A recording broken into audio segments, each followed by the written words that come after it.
Du coup, je vais vous parler de choses un petit peu différentes. Je vais vous parler de petites bêtes. Je vais vous parler de l'humidité sur la dégradation du bois. Comment on peut être un matériau biodégradable et en même temps, on lui demande d'être durable. Alors, je ne vais pas revenir dessus, hein. Le bois, c'est super. On a plein d'arguments de vente. C'est naturel, renouvelable, ça stocke du carbone, c'est tout bien pour la planète. On a une transformation à faible coût énergétique. On travaille en filière sèche. En plus, on a plein de diversité de bois, de performances techniques et d'aspects esthétiques. Donc ça, c'est super. En revanche, le bois, c'est biodégradable. Donc ça, c'est aussi super, mais pas forcément quand on veut l'utiliser sur le très long terme. Alors, le bois en forêt, des branches vont tomber, les arbres vont vieillir, vont mourir. Donc, ça va tomber sur le sol. Il faut bien que ça se dégrade. Donc, Dame Nature a bien fait les choses. Et on a des petites bêtes, que ce soit des insectes ou des champignons, qui vont dégrader le bois. Donc, en fonction des bois différents, on aura des temps de dégradation qui vont être très différents. Quand on utilise le bois, là, on veut immobiliser du carbone pour une durée de vie de plusieurs années ou éventuellement plusieurs siècles. Et là, on n'a pas du tout envie que les petites bêtes que sont les insectes et les champignons viennent jouer leur rôle premier, c'est-à-dire recycler la matière organique. Alors, à ce titre, on trouve des choses qui devraient être strictement interdites. Si vous ouvrez le dictionnaire, vous allez voir à imputrescible, exemple, bois imputrescible. Donc, il n'y a pas de bois imputrescible, il n'y a pas de bois incorruptible. Le bois, il va se dégrader à un moment donné en fonction de l'endroit où il est placé, mais à un moment donné, ça va arriver. Donc ça devrait être strictement interdit comme vocabulaire. Alors, si vous faites partie du GDR, bois ou pas, vous allez penser bois, vous allez penser patrimoine historique, des choses qui ont duré pendant très longtemps, vous allez penser à de jolies maisons ossature bois, à des immeubles de grande hauteur en bois, des choses qui vont durer. Si vous faites partie du grand public, là, on va passer souvent à autre chose, c'est-à-dire le chalet, la cabane au fond du bois. Oui, c'est sûr, elle tient debout, mais elle est un peu moche-moche avec le temps, ou alors un truc complètement vilain, moche et dégradé. Et puis, voilà, la question en général, c'est, ben ouais, mais le bois, ça pourrit, donc finalement, est-ce que j'ai envie de me faire une maison en bois ou de faire une construction en bois? Ça, c'est vraiment une grosse, grosse réticence, la durabilité biologique. Alors, la durabilité biologique, c'est quelque chose qui est très transversal. Euh, la durabilité naturelle du bois, donc là, je vais volontairement ne pas vous parler de traitement du bois parce que là, on aborde un autre sujet. Le bois, quand on l'utilise tel quel, donc il aura une certaine durabilité qu'on appelle la durabilité naturelle. C'est lié essentiellement à sa chimie. On va mettre ce bois dans un environnement donné qu'on va appeler une classe d'emploi. On va le mettre en œuvre et là, il va avoir une relation à l'humidité. Et du coup, en fonction de sa relation à l'humidité, on va avoir des risques biologiques et tout ça, ça va agir sur sa durée de service ou sa durée de vie. Et ça va aussi agir sur maintenant des choses qu'on va aborder de plus en plus, le réemploi et le recyclage. C'est des choses, il y a 20 ans, on n'y pensait pas tellement. Alors, du coup, quand vous avez un arbre et vous coupez la branche de votre pommier ou la branche de votre pin, vous avez une protection qui arrive sur la branche qui est coupée, une gomme, une résine. Ça, c'est une défense active. Votre arbre, il est vivant, il peut se défendre et il n'y a pas de souci. En revanche, lorsque vous coupez votre bois, vous n'aurez plus qu'une défense passive. Et en fait, cette défense passive, elle est représentée par les extractibles, qu'on appelle aussi les métabolites secondaires, qu'on va trouver dans le duramen. Donc là, c'est ce que vous voyez, le changement de couleur entre l'aubier et le duramen. On a tous vu ça sur une rondelle de bois. Et ça, cette défense passive, c'est aussi ce qu'on peut appeler la durabilité naturelle, c'est-à-dire la durabilité qui va rester dans le bois quand on va l'utiliser coupé en tant que matériau. Alors, on a quelques petits facteurs anatomiques qui peuvent entrer en compte dans la durabilité naturelle. J'en aborderai un tout à l'heure. Souvent, on dit les bois durs sont durables. Alors, la densité, si on fait mouliner plein, plein de données, oui, les bois les plus denses sont souvent les plus durables, mais voilà, c'est comme le bois imputrescible, c'est à prendre avec des pincettes, faut pas prendre ça pour argent comptant, c'est pas toujours vrai et c'est même loin d'être toujours vrai. Ce qui est important, c'est la composition chimique du bois. Donc plus on aura de lignine, en général, plus on aura une petite durabilité, hein. La lignine, c'est difficile à croquer quand on est un champignon, il faut avoir un système enzymatique particulier. Ça protège aussi un petit peu de l'eau. Le plus important, ça va être les métabolites secondaires, hein, les extractibles, qui vont être divers et variés et qui auront une fonction antioxydante, une fonction biocide. Voilà, on peut avoir des tas de choses différentes en fonction des extractibles. Et puis aussi, quand on a des bois très siliceux, alors c'est un gros problème quand on va le couper, puisque ça serait un bois très désaffûtant, mais c'est un bois qui va souvent être résistant vis-à-vis des insectes. Alors, si on regarde d'un peu plus près, on va avoir des cas de figure différents, c'est-à-dire que là, vous pouvez voir un bois où on voit une grosse différence entre l'aubier et le duramen, c'est le teck, un bois qui va être très durable. Et puis en dessous, vous allez avoir le hêtre, donc un bois qui n'est absolument pas durable. Il y a effectivement un aubier et un duramen. On ne peut pas les différencier, très peu d'extractibles. Mais néanmoins, ben, il va falloir utiliser tout ça dans la construction, hein.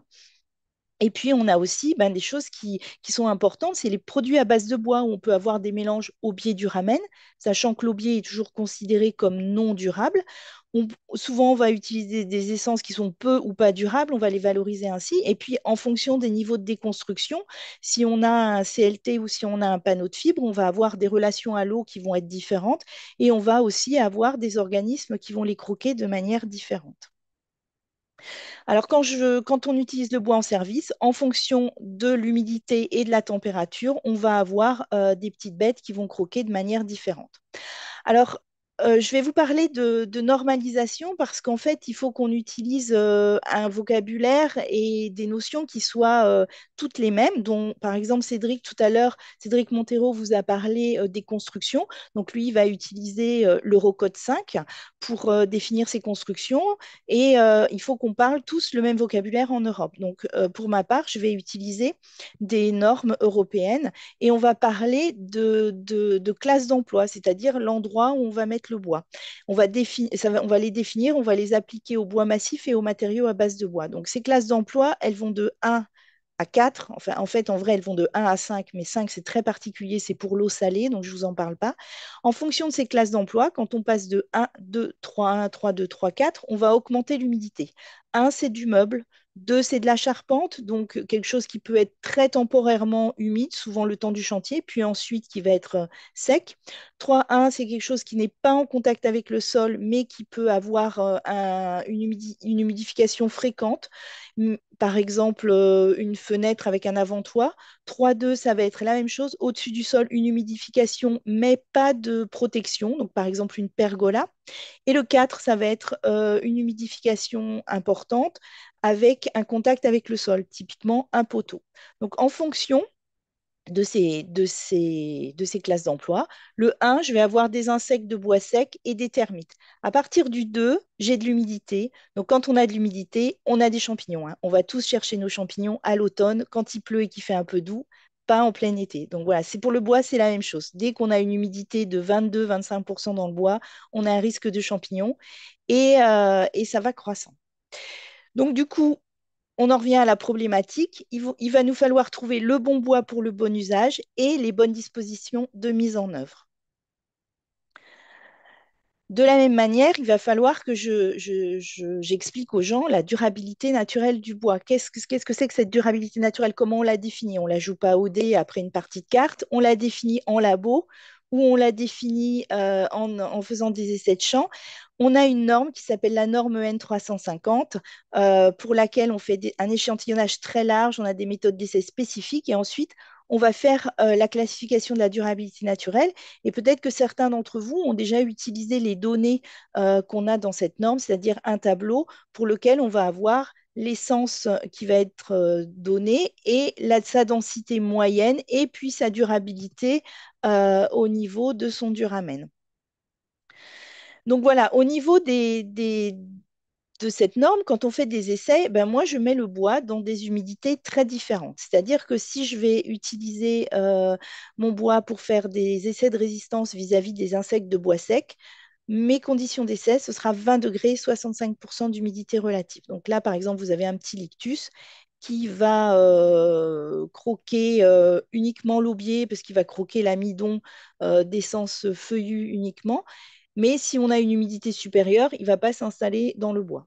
Quand je vais regarder la durabilité vis-à-vis des termites, ben là, les termites, il va falloir qu'on ait de la chaleur, c'est-à-dire on va se situer à 27 degrés et une humidité importante, c'est-à-dire que mon flacon d'essai avec du sable humidifié et le bois et les petits points blancs que vous voyez, ce sont des termites, il y en a 250, on va les mettre à 27 degrés, 75% d'humidité relative au moins. Donc vous voyez que l'humidité d'équilibre du bois, elle est très différente. Moi, je me situe systématiquement dans le scénario du pire parce que je veux que mon bois il soit croqué par les petits organismes et je veux que ce soit la virulence la plus intense.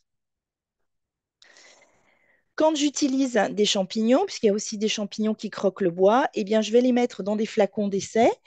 Alors, on a des choses diverses et variées. Et ces flacons d'essai, on va les mettre à 22 degrés à une humidité relative de 70%. Dans ces flacons d'essai, on a un milieu gélatineux sur lequel on fait pousser le champignon. Donc, on a un milieu très aqueux, ce qui fait que le bois va être rapidement très humide et du coup va pouvoir être un support idéal pour le champignon pour qu'il puisse le dégrader. Et enfin, quand je vais faire un essai de champ, eh ben, je mets des piquets dans la terre, je regarde ce qui se passe et là, on va voir une humidité diverse et variée en fonction du site, de l'année, etc., etc. Donc, vous voyez, pour ma part, en fait, je prends l'humidité telle qu'elle est et c'est un facteur que je cherche pas forcément à maîtriser de la même manière que j'ai pu voir ce matin dans les présentations. Quand j'ai testé mon bois vis-à-vis de mes champignons et des insectes, j'ai des critères d'évaluation pour pouvoir classer le bois. Donc, je vais classer le bois pour les champignons de quelque chose d'un matériau non durable à un matériau très durable, avec des classes différentes. Et puis pour les insectes, y compris les termites, ce sera non durable, moyennement durable ou durable. Une fois que j'ai déterminé la durabilité de mon bois, mais il faut bien que je le mette en service à un moment donné. Donc, j'ai un petit tableau assez intéressant qu'on trouve dans une norme qui me permet de dire j'ai la durabilité naturelle, j'ai la classe d'emploi, ma classe de risque où je veux utiliser mon bois. Et ben, en fonction de ce tableau, je regarde. Et comme vous pouvez le voir, en fait, il n'y a pas vraiment de données spécifiques d'humidité. C'est vraiment très à l'emporte-pièce. Mais c'est ainsi. Alors, pour vous donner une idée, il y a aussi des choses qu'on va devoir affiner avec le temps pour utiliser de plus en plus le bois. C'est-à-dire qu'ici, je n'ai pas de notion de performance dans tout ce que je vous ai montré auparavant. Donc, je vous montre un petit résultat pardon, de projets qu'on a fait avec le Cri de Bois Occitanie et le Parc des Pyrénées catalanes. Il y a un pain qui s'appelle le pain à crochet. Et dans les Pyrénées, tout le monde vous dit, le pain à crochet, c'est super durable. On a des ouvrages qui sont là depuis très très longtemps. Il faut vraiment regarder ce que ça vaut. Donc, on a pris des pains à crochet avec des provenances françaises, espagnoles, enfin un échantillonnage très large. On a pris le même bois pour faire les essais de laboratoire et des essais de champ, mais là au-dessus du sol. On a fait des bardages et on a fait un petit peu de platelage aussi. Bon, ben, un pain reste un pain au laboratoire. Moi, c'est le scénario du pire. Donc là, vous voyez dans les flacons le bois qu'on ne retrouve presque plus, en fait, croqué par les champignons. Et puis de l'autre côté, le bois complètement croqué par les termites. Donc, pour moi, en laboratoire, ce bois n'est pas durable et il est sensible vis-à-vis des termites. Et puis quand on va le mettre sur site, donc soit pas très loin de la mer, dans un environnement assez défavorable, avec beaucoup d'humidité qui va arriver, soit en haut de la montagne avec très peu d'humidité, on a mis des bardages en place et on s'aperçoit qu'au bout de 5 ans de mise en place, finalement, on n'a pas de dégradation vis-à-vis des champignons. Alors, en haut, vous avez les bois mis en place au début, puis ensuite, au bout de 5 ans, alors, vous voyez sur les bois, au bout de 5 ans, on voit très bien les parties aubieuses et les parties de duramen. On n'a pas eu de bleuissement, même sur l'aubier. On a eu très, très peu de moisissures, peut-être un petit peu autour des nœuds, parce que c'est un endroit où on a beaucoup de sucre. Donc, pour les moisissures, c'est intéressant. Mais les moisissures, c'est juste de la surface, hein. Quand on va les brosser, ça va partir et ça ne va pas dégrader l'ouvrage. Donc, on voit ici qu'on a un matériau qui n'est pas durable, mais ça c'est le matériau. Il a une relation à l'humidité qui est particulière, c'est-à-dire qu'ici, les bardages, ils vont pouvoir s'humidifier, effectivement, mais ils vont pouvoir sécher très rapidement. Donc, on ne va pas du tout encourager une dégradation de champignons. Du coup, on a une performance en service du produit qui est fort intéressante. D'où vraiment la dichotomie entre évaluer le matériau et évaluer le produit. Et dans nos normes d'essai, on n'a pas grand-chose pour évaluer les produits actuellement. Donc cette norme, elle est en totale révision, cette norme de durabilité naturelle, puisqu'elle est elle est pas suffisamment fine pour pour pouvoir en fait améliorer l'utilisation du bois et l'améliorer dans des bonnes conditions. C'est-à-dire quand on regarde ce qu'on a vis-à-vis des essais de la durabilité vis-à-vis des champignons, bah, moi, j'utilise régulièrement cette norme et même pour moi, parfois, je suis obligée de me poser et de regarder est-ce qu'on est en contact avec le sol, est-ce qu'on est en labo, est-ce qu'on est en champ, finalement, est-ce qu'on va avoir une classe d'emploi 4, est-ce qu'on va avoir une classe d'emploi 3 ou 4. C'est pas super clair. Et Marie-France, une oui, minute. oui. Ouais. Et puis, du coup, on a aussi des essais de champ. Donc, on essaie d'affiner au fur et à mesure en passant de quelque chose juste avec le sol à quelque chose en contact, hors contact du sol, c'est-à-dire au-dessus du sol, pour pouvoir plus affiner ce qu'on va avoir. Et il existe une petite norme qui nous aussi nous permet de regarder la cinétique d'humidification du bois et des produits à base de bois, mais qui finalement qui est très peu utilisé et qui pourrait nous être très utile. En fait, il nous faudrait un document normatif. Au niveau européen, ce serait difficile, mais au niveau français, il existe un document normatif pour la durabilité des éléments et des ouvrages en bois. Et là, on a quelque chose qui peut nous aider aussi en fonction de l'humidité, du climat, de ce qu'on peut avoir, comment ça va durer. Et pour conclure, donc la durabilité naturelle, bah, c'est un peu, ça met en œuvre plein de choses. On va évaluer avec des organismes lignivores et là, l'humidité, moi, je la considère comme étant il faut que ce soit l'humidité optimale pour que mes organismes lignivores se développent. La durabilité naturelle, c'est une donnée d'entrée, mais il y a aussi la mise en œuvre et la performance. Et enfin, ce qui va être très intéressant, c'est qu'en 2024, la RPD, la RPC, c'est-à-dire que la régulation des produits de construction a été mise à jour, a été acceptée au niveau de l'Europe. Et désormais, pour les produits bois, on va avoir une obligation de déclaration, je vous prie de m'excuser, des produits de construction, dont le bois. Et on va devoir donner une durée de service minimale et une durée de service moyenne. Et actuellement, on n'a pas d'outils pour le faire. Et au niveau normatif, on a un nouveau groupe de travail qui se met en place. Donc voilà, j'espère que ça vous aura donné une autre idée de la durabilité et de l'humidité dans le cadre des produits à base de bois et du bois. Merci beaucoup. Merci beaucoup, Marie-France. On a une question dans le chat. Alors, je vous la lis. Pour des scénarios de fin de vie, compostage ou paillage, quelle cinétique de dégradation et surtout quelle fraction de carbone dégradable et quelle fraction de carbone récalcitrant?